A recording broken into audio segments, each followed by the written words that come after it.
ये कहानी एक ऐसे गरीब बच्चे की है जिसने अपने बचपन में ही सोच लिया था कि वो बहुत अमीर आदमी बनेगा, पर उसे रास्ता दिखाने वाला कोई नहीं है।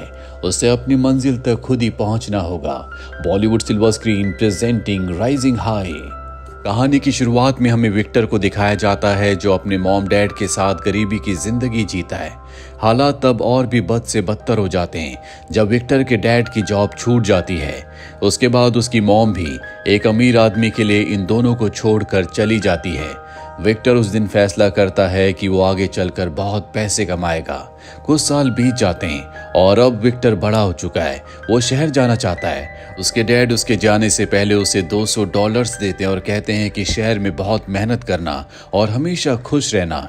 इसके बाद विक्टर शहर आ जाता है जहां उसके पास इतने पैसे नहीं होते कि वो किसी कमरे को रेंट पर ले सके। हालांकि वो एक कमरा देखता भी है, लेकिन उसका रेंट $1200 होता है, इसीलिए रात उसे फुटपाथ पर गुजारनी पड़ती है। अगले दिन वो एक कंस्ट्रक्शन साइट पर जाता है जहां पर एक मजदूर के तौर पर काम करता है। पूरे दिन मेहनत करने के बाद जब पैसों का वक्त आता है तो उसका जो कॉन्ट्रैक्टर होता है वो उसे आधे पैसे देता है और कहता है कि आधे पैसे सिक्योरिटी के तौर पर मैंने अपने पास रख लिए। विक्टर के पास आज भी इतने पैसे नहीं है कि वो रात गुजारने के लिए कहीं पर छोटा मोटा कमरा किराए पर ले सके, इसीलिए वो एक बेंच पर लेट जाता है।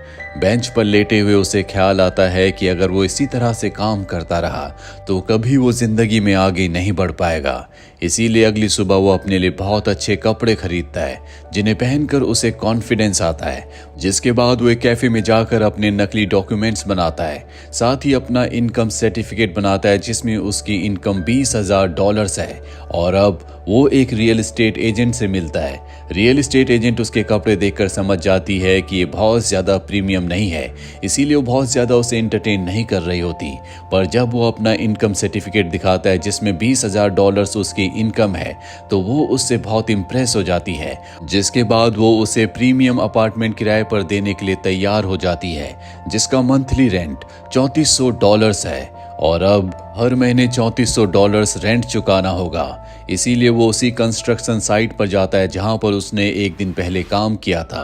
वहां पर जितने भी वर्कर्स होते हैं वो उन सबको इकट्ठा करता है और कहता है कि मुझे पता है कि तुम एक रात रुकने के लिए $38 चुकाते हो, पर मेरे पास एक प्रीमियम अपार्टमेंट है जिसमें हर तरह की फैसिलिटीज है और उस जगह पर रहने के लिए तुम्हें मात्र एक दिन के $40 देने होंगे और ना ही तुम्हें अपना इनकम सर्टिफिकेट दिखाना होगा।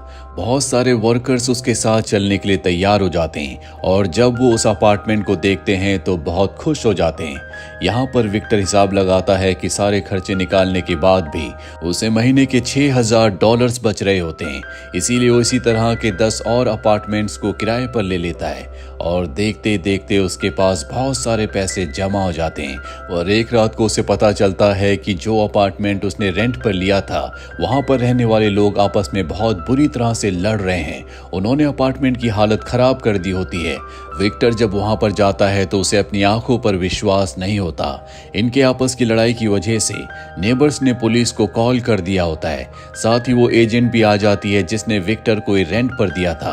अब अरेस्ट होने के डर से वो पुलिस से भागना शुरू कर देता है। उसके साथ एक और आदमी भागता है जिसका नाम गैरी होता है और जब ये पुलिस से बहुत दूर निकल जाते हैं तो ये एक बार में जाते हैं जहां पर विक्टर गैरी को अपने बिजनेस के आइडियाज बताता है जो उसे बहुत अच्छे लगते हैं। इन दोनों को समझ में आ चुका है कि अगर इन दोनों को अमीर बनना है तो इन्हें रियल एस्टेट के बिजनेस में जाना होगा। ये एक ऑक्शन में जाते हैं जहां पर प्रॉपर्टी नीलाम हो रही होती है, पर ये ज्यादा ऊपर बोली नहीं लगा पाते क्योंकि इनके पास लिमिटेड पैसे हैं। इसीलिए दोनों के दोनों वहां से बाहर निकल जाते हैं जहां पर बाहर एक गार्ड को देखते हैं और अब विक्टर गार्ड से बात करता है। वो कहता है कि हम तुम्हें कुछ पैसे देंगे लेकिन अगले ऑक्शन में तुम्हें हमारी मदद करनी होगी। गार्ड इनकी बात मान जाता है। अब ये अगले ऑक्शन में जाते हैं जहां पर इनके जैसे और भी बहुत सारे लोग प्रॉपर्टी खरीदने के लिए आए होते हैं। गार्ड उन सबको एक दूसरे कमरे में ले जाता है जहां पर ऑक्शन नहीं हो रही होती और ये दोनों के दोनों उस कमरे में चले जाते हैं जहां पर ऑक्शन होती है। इन दोनों के अलावा वहां पर कोई नहीं होता, इसीलिए सस्ते दामों में बहुत सारी प्रॉपर्टी खरीद लेते हैं। अगली ऑक्शन एक बहुत बड़ी बिल्डिंग की होती है जिसकी कीमत होती है $3.5 लाख। इतने पैसे इनके पास नहीं है, लेकिन फिर भी विक्टर बिडिंग करता है और 3.5 लाख में उस 20 फ्लोर की बिल्डिंग को खरीद लेता है। 7 दिनों में इन्हें पैसे चुकाने होंगे, वरना इनके हाथ से बिल्डिंग जाने के साथ साथ इनके ऊपर बहुत बड़ा फाइन भी लगेगा। गैरी विक्टर से पूछता है कि हम इतने पैसे कहां से लाएंगे। वो कहता है कि हम बैंक से लोन लेंगे। इसके बाद ये गैरी की एक दोस्त जो कि बैंक में मैनेजर होती है उससे मिलने के लिए जाते हैं और लोन की डिमांड करते हैं, पर इनके पास कोई भी डॉक्यूमेंट्स नहीं होते। इसीलिए बैंक मैनेजर पूछती है कि तुम्हारे पास सिक्योरिटी के लिए क्या है। विक्टर कहता है कि हमारे पास 20 फ्लोर्स की एक बिल्डिंग है और हर एक फ्लैट की कीमत, हर एक अपार्टमेंट की कीमत $3 लाख है, जिसका मतलब ये है कि उस पूरी बिल्डिंग की कीमत $6 मिलियन है। हालांकि ये सच नहीं होता, उन फ्लैट्स की, उन अपार्टमेंट्स की इतनी कीमत नहीं होती। बैंक मैनेजर जिसका नाम निकोल है वो इनकी बातों में आ जाती है। उसे लगता है कि अगर उसने इतना बड़ा लोन पास किया तो उसे भी प्रमोशन मिलेगा, इसीलिए वो इन्हें लोन दिलवा देती है। इसके बाद विक्टर गैरी के एक दोस्त की मदद से कुछ ऐसे लोगों के नंबर्स निकलवाता है जिन्हें प्रॉपर्टी में इन्वेस्ट करना होता है या जिन लोगों को प्रॉपर्टी खरीदनी है। इसीलिए उन सब क्लाइंट्स को अपनी प्रॉपर्टी पर बुलाते हैं, लेकिन उससे पहले ये खुद उस प्रॉपर्टी को देखने जाते हैं। जब ये अंदर जाते हैं तो इन्हें पता चलता है कि बिल्डिंग की हालत बहुत ज्यादा खराब है। अगर ये किसी क्लाइंट को इस बिल्डिंग को दिखाएंगे तो वो कभी यहाँ पर पैसों को इन्वेस्ट नहीं करेंगे। कल यहाँ पर सभी क्लाइंट्स को आना होता है, इसीलिए दोनों के दोनों अपने एक तीसरे साथी के साथ मिलकर खुद ही एक पूरे के पूरे अपार्टमेंट को पेंट करते हैं। पूरी रात काम करने के बाद इनका काम खत्म हो जाता है। अगली सुबह यहाँ पर सभी क्लाइंट्स आ जाते हैं। ये बहुत जोश के साथ अपने फ्लैट को, अपने अपार्टमेंट बिल्डिंग को उन लोगों के सामने प्रेजेंट करते हैं। सब लोगों को इनका उत्साह देखकर इन पर विश्वास हो जाता है, इसीलिए सब के सब डॉक्यूमेंट्स पर साइन कर देते हैं। यहाँ पर एक बूढ़ा आदमी भी होता है जो कहता है कि मैं इस अपार्टमेंट को खरीदने के लिए अपनी जिंदगी भर की कमाई लगा रहा हूँ। मैं अपने ग्रैंडसन को एक गिफ्ट देना चाहता हूँ। विक्टर कहता है कि आप चिंता मत करो, हम आपके साथ कोई भी स्कैम नहीं करेंगे। इनके सभी अपार्टमेंट्स बिक जाते हैं। इस तरह से बहुत अच्छा पैसा कमाते हैं। साथ ही जो लोन इन्होंने बैंक से लिया था उस लोन को भी ये चुका देते हैं, जिससे निकोल को भी प्रमोशन मिल जाता है। हालांकि विक्टर को और गैरी को पता है कि इन्होंने लोगों के साथ धोखा किया है, जिसके लिए इनके दिल में शुरू में गिल्ट भी आता है, पर पैसों की चकाचौंध में विक्टर सब कुछ भूल जाता है। साथ ही अब वो निकोल को डेट भी करता है, जिसके बाद ये दोनों के दोनों शादी कर लेते हैं। पर अब भी विक्टर की भूख नहीं मिटी, उसे बहुत अमीर बनना है। इसीलिए वो अपनी एक कंपनी शुरू करता है जो कि रियल एस्टेट की कंपनी है। इसके लिए वो एक बार फिर से निकोल की मदद से बैंक से लोन लेता है और अब वो एक बिलियनियर बन चुका है, जो कि उसका बचपन का सपना है। जैसा उसने सोचा था वैसा उसने कर दिया। अपने लिए रहने के लिए बहुत बड़ा घर खरीदता है, अपने पिता को एक लग्जूरियस गाड़ी देता है और इसके बाद वो एक बहुत महंगा नेकलेस लेकर अपनी मॉम के पास जाता है। उन्हें नीचा दिखाना चाहता है। वो कहता है कि आपने मुझे और मेरे डैड को पैसों के लिए छोड़ दिया था। उसकी मॉम ये सुनकर हैरान हो जाती है। वो कहती है कि तुम्हें शायद कोई गलतफहमी हुई है, मैंने कभी तुम्हें और तुम्हारे डैड को पैसों के लिए नहीं छोड़ा, बल्कि इस इंसान से जिससे मैंने शादी की, मुझे उससे सच में प्यार हो गया था। वो उसके नेकलेस को भी एक्सेप्ट नहीं करती। सच्चाई जानने के बाद विक्टर को बहुत दुख होता है। दरअसल आज तक उसने जो भी पैसे कमाए थे वो अपनी मॉम को नीचा दिखाने के लिए कमाए थे, पर जो भी उसका परसेप्शन था वो पूरा का पूरा गलत था। इसीलिए वो बहुत ज्यादा फ्रस्ट्रेट हो जाता है और ये भी तय करता है कि अब वो जितना पैसा उसके पास है उससे कई गुना ज्यादा पैसे और कमाएगा।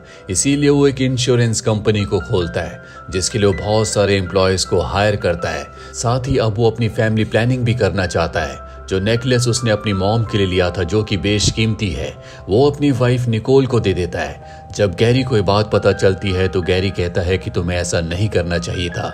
निकोल मेरी बचपन की दोस्त है, वो मनी माइंडेड है, पैसा ही उसके लिए सब कुछ है, और वो गैरी की बात नहीं मानता। वो निकोल से सच्चा प्यार करता है। कुछ साल इसी तरह से बीत जाते हैं। विक्टर की जिंदगी में सब कुछ अच्छा चल रहा होता है। उसने बहुत सारे पैसे बना लिए हैं और एक दिन जब वो गैरी के साथ अपने ऑफिस में गेम खेल रहा होता है, तभी उसकी फाइनेंशियल एडवाइजर वहां पर आती है और बताती है कि हमारी कंपनी के जो अकाउंट्स हैं वो टैक्स अथॉरिटी के पास गए हैं। उनके मुताबिक हमने $मिलियन के टैक्स नहीं भरे, जल्दी हमें वो टैक्स भरने होंगे, वरना हमारी कंपनी के ऊपर बड़े बड़े लीगल एक्शंस लिए जाएंगे। ये बात सुनकर विक्टर और गैरी दोनों के दोनों परेशान हो जाते हैं। दरअसल विक्टर ने जितने भी पैसे कमाए थे वो सब पैसे उसने घर खरीदने में और महंगी महंगी गाड़ियां खरीदने में लगा दिए थे। इसीलिए भागकर वो अपने घर जाता है, जहां पर उसकी वाइफ निकोल उसके बच्चे के साथ होती है। वो निकोल से कहता है कि जो नेकलेस मैंने तुम्हें दिया था वो कहाँ पर है। निकोल उसकी बात का कोई जवाब नहीं देती। दरअसल वो नेकलेस अब घर पर नहीं है और ना ही निकोल उसे बताती है कि वो नेकलेस कहाँ पर है। यहाँ पर उसे गैरी की बात याद आती है, इसीलिए वो गैरी के पास जाता और उससे पैसों की डिमांड करता है। गैरी कहता है कि तुम मेरी सारी सेविंग्स को टैक्स में भरना चाहते हो। विक्टर कहता है कि नहीं, मैं टैक्स में नहीं भरना चाहता, बल्कि मैं उन पैसों से और भी प्रॉपर्टी खरीदना चाहता हूँ। मैं अपने काम को बढ़ाना चाहता हूँ। और अब ये ऐसे ही करते हैं, ये अपनी कंपनी की, अपनी प्रॉपर्टी की एड को टीवी पर भी रन करते हैं, साथ ही अलग अलग शहरों में और भी प्रॉपर्टीज को खरीद लेते हैं। इन्होंने अपना सारा पैसा बिजनेस में लगा दिया है। इनके पास एक भी पैसा नहीं बचता और इन दोनों को पूरा विश्वास है कि इनके नए प्रोजेक्ट से इन्हें बहुत फायदा होगा। वहीं निकोल को पता चल जाता है कि विक्टर ने उसे चीट किया है, इसीलिए अपने बच्चे को लेकर वो घर छोड़कर चली जाती है और कोर्ट में डिवोर्स के लिए फाइल कर देती है। और अब क्योंकि विक्टर के साथ निकोल नहीं है, इसीलिए उसे बैंक से लोन भी नहीं मिलता। अपने काम को आगे बढ़ाने के लिए इन्हें पैसे चाहिए। विक्टर के पास बहुत प्रॉपर्टी तो है, लेकिन उसके बिहाव पर भी उसे कोई पैसा नहीं मिल सकता, क्योंकि वो सारी की सारी प्रॉपर्टी निकोल के नाम है। ऐसे ना होने की वजह से इनका काम बहुत ज्यादा डाउन हो जाता है, पर अब भी वो हार नहीं मानना चाहता। वो गैरी से कहता है कि हम खुद का बैंक खोलेंगे, जिसके बाद खुद सेंट्रल बैंक हमें लोन देगा। और अब वो पुराने बैंक के सभी एम्प्लॉयज को अपने नए बैंक में हायर कर लेता है और इन्हें बैंक खोलने के लिए लाइसेंस की परमिशन की जरूरत होगी। इसीलिए एक गवर्नमेंट ऑफिसर के पास जाते हैं जो कि लाइसेंस प्रोवाइड करता है। वो कहता है कि तुम्हारे पास बैंक खोलने की क्वालिफिकेशन नहीं है, पर विक्टर उसे बहुत सारे पैसे रिश्वत के रूप में देता है, जिसके बाद वो इन्हें परमिशन दे देता है। इस तरह से विक्टर अपनी कंपनी को डूबने से बचा लेता है। ये पार्टी करते हैं, पर एक रात को इनके घर पर पुलिस आती है जो विक्टर को अरेस्ट कर लेती है। विक्टर के ऊपर बहुत सारे चार्जेस होते हैं, जैसे टैक्स ना भरना, लोगों को धोखा देना, कम कीमत की प्रॉपर्टीज को लोगों को मैनिपुलेट करके हाई रेट पर बेचना, गवर्नमेंट ऑफिसर्स को रिश्वत देना। और अब विक्टर सलाखों के पीछे है। उसे कुछ समझ नहीं आ रहा होता कि अब वो क्या करेगा। एक दिन उसके डैड का कॉल आता है जो कहते हैं कि मैं तुमसे मिलने के लिए आ रहा हूँ, पर उसके डैड उससे मिलने के लिए नहीं आते। विक्टर कई दिनों तक उनका इंतजार करता रहता है। एक दिन विक्टर की मॉम उससे मिलने के लिए आती है और कहती है कि उस दिन तुम्हारे डैड तुमसे मिलने के लिए आ रहे थे, पर उनका एक्सीडेंट हो गया, जिस वजह से उनकी मृत्यु हो गई। ये बात सुनकर विक्टर टूट जाता है। उसने अपना सब कुछ खो दिया। कुछ साल इसी तरह से बीत जाते हैं। अब विक्टर को रिहा कर दिया जाता है। जब वो जेल से बाहर निकलता है तो वहां पर उसकी एक्स वाइफ निकोल आती है। दरअसल उसे विक्टर से कोई लेना देना नहीं है, पर वो अपनी बेटी को उसके पिता से मिलवाने के लिए लाई होती है। इसके बाद विक्टर एक छोटे से अपार्टमेंट को किराए पर ले लेता है, जहां गैरी उसके लिए एक लेटर भेजता है जिस पर लिखा होता है, मुझे यकीन है कि तुम अब भी एक शेर हो, तुम्हारे अंदर एक शेर का दिल धड़कता है। विक्टर कई घंटों तक लेटे लेटे सोचता रहता है कि गैरी ने ऐसा क्यों लिखा। तभी उसे याद आता है कि एक बार गैरी ने उसे शेर का स्टैचू गिफ्ट किया था, जो अब भी उसके पुराने घर पर है, जिसे गवर्नमेंट ने सील कर दिया है। रात के अंधेरे में वो उस घर के अंदर जाता है, जहां पर उस शेर के स्टैचू को हैमर से तोड़ता है। और जब वो उसे तोड़ता है तो उसके अंदर वही नेकलेस होता है जो उसने कभी अपनी मॉम के लिए खरीदा था और बाद में निकोल को गिफ्ट कर दिया था। इस नेकलेस की कीमत बहुत ज्यादा होती है। ये बेशकीमती नेकलेस है। दरअसल ये निकोल के पास नहीं था, गैरी ने उसे चुरा लिया था और शेर के स्टैचू के अंदर डालकर उसे गिफ्ट कर दिया था।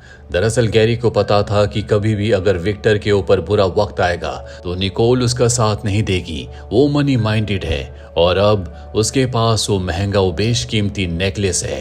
अगली सुबह में विक्टर को दिखाया जाता है जो उसी नेकलेस को लेकर अपनी जिंदगी के शुरुआती दिनों की तरह चल रहा होता है। तभी वो देखता है कि सामने सड़क पर वही बूढ़ा आदमी है जिसे उसने $3 लाख में वो अपार्टमेंट बेचा था, जो कि उसने अपने ग्रैंड सन के लिए खरीदा था। वो उसे देखकर कुछ पल के लिए सोचता है। तभी उसके पास एक लड़की आती है जो उससे पूछती है कि ऑक्शन कहाँ पर हो रहा है। वो भी उसके साथ चला जाता है। इसका मतलब ये है कि एक बार फिर से वो अपनी पुरानी जिंदगी जिएगा, जिस तरह से पहले उसने कामयाबी हासिल की थी। एक बार फिर से वो उसी तरह से कामयाब बनेगा। अगर वो बूढ़े आदमी की तरफ जाता तो वो इस बात को दर्शाता कि उसने अपनी जिंदगी में जो कुछ अपने पास्ट में किया था उसका उसे पश्चाताप है, पर वो उसकी तरफ नहीं गया बल्कि ऑक्शन के लिए चला गया। इसका मतलब ये है कि जो उसने पहले किया वो एक बार फिर से करने के लिए तैयार है।